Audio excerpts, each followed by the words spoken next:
Eu quero fazer um início de panorama de Deuteronômio, porque é muito interessante entender um pouquinho o que é o livro, do que ele trata.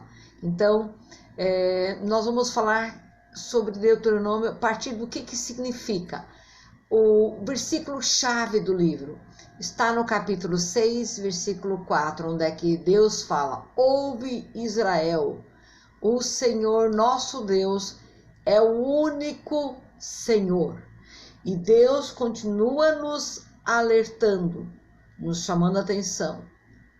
Ouve, Maria, o Senhor nosso Deus é o único Senhor. E no que isto implica, eu e você precisamos então entender, porque isso vai determinar o senhorio dele, né? Lembrando que o Senhor Jesus, ele é o nosso Salvador e o nosso Senhor. Salvador, eu escolho ele para mim, né? Ele entra na minha vida através da fé, através do sacrifício de Jesus. Senhor, ele me trará então a santificação, e é um processo. E nós podemos ver então agora a autoria, o título. Os hebreus deram o nome de Ele Hadevarim, usando então as primeiras palavras do livro. São estas as palavras, ou Devarim, palavras. A Septuaginta, então, chama de Deuteronômio, que palavrão, que significa segunda lei, ou melhor, a repetição da lei. Nome que também a Vulgata Latina adotou. Lembrando que logo no início de Deuteronômio, Deus manda repetir novamente, porque agora essa geração já passa 40 anos e não teve, talvez, as memórias daqueles que ouviram a lei logo de primeira mão. O autor, quem que é o autor? Moisés é a maior confirmação, tanto no próprio livro como nos outros, porque tem uma semelhança muito grande na escrita. Então, os escritores bíblicos percebem que Moisés escreveu o livro na terceira pessoa, referindo-se a si mesmo 38 vezes neste livro. Pouco antes da morte, declarou que tinha escrito esta lei antes de entregá-las nas mãos dos sacerdotes. Vamos conferir, lendo em Deuteronômio 31, versículo 9, e 24 e 26. No 31, 9, ele fala assim: Moisés escreveu esta lei e a deu aos sacerdotes, filhos de Davi, que transportavam a arca da aliança do Senhor, e a todos os líderes de Israel. Então, para entendermos que ele mesmo se refere neste livro, podemos também entender que os planos de Deus não falham. Esse é o Monte Moriá atual, onde é que aconteceu então a morte de Moisés, que nós vemos. É bem interessante, olha que lindo este monte. Não deveria ser assim na época de Moisés, né? E o contexto histórico, muito legal. Vamos ver ali que em 1405 a.C. é este mês. Nós vamos ver para trás, em 2000, a história de Abraão. Em 1446, a saída dos israelitas do Egito. E nesse período ali, podemos então ver os israelitas no deserto por 40 anos, tá? Então, nós vamos ver essa história agora, desse período de 1405. E uma curiosidade muito interessante como referência, a história de Davi vai acontecer 405 anos para frente, tá bom?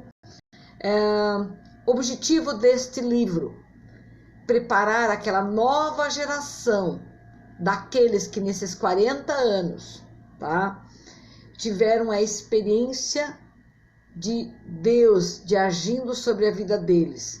Eles talvez tivessem conhecido a história de como foi no Egito, eles não lembram de tudo o que aconteceu lá no Monte Sinai, Mas a partir do momento que os 10 espias recusaram o projeto de Deus de entrar na terra Canaã, trazendo sobre o povo um pavor, um medo, e Deus então imprimindo a eles de que eles iriam vagar pelo deserto, onde é que toda aquela geração iria morrer, e uma nova geração então iria receber a entrada, né, a promessa, tá? Então lembrando que esses 40 anos passaram e agora uma nova geração vai entrar na terra prometida.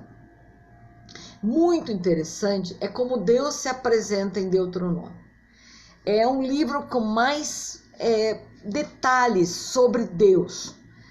E no versículo 15 do capítulo 2, ele fala que ele possui mãos. Também no capítulo 3, 24 e 4, 34. E no 4, 34 e 5, 15, ele fala que ele tem um braço. Ali você pode ver e depois olhar texto por texto. Ele vai dizer que ele tem uma boca, uma face, um dedo, olhos. No capítulo 23, 14, ele fala que ele anda. No capítulo 10, versículo 4, ele fala que ele escreve. No capítulo 33, 26, ele cavalga. Agora vamos ver que ele é tanto imanente quanto transcendente. Ele é único e não tem forma material. Deus, ele é eterno, mas ao mesmo tempo ele é Pai. Ele é soberano. Amém? Nós vemos que Deus, o Yahvé, lembrando que no escrito original, toda vez que apresenta o nome de Deus, é eu sou, não é como nós lemos Deus. O povo de Israel jamais fala o nome de Deus. Eles falavam eu sou.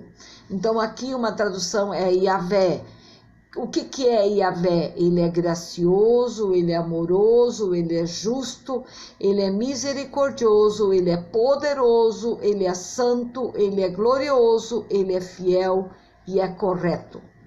Mas ele também é irado e zeloso com a sua própria honra.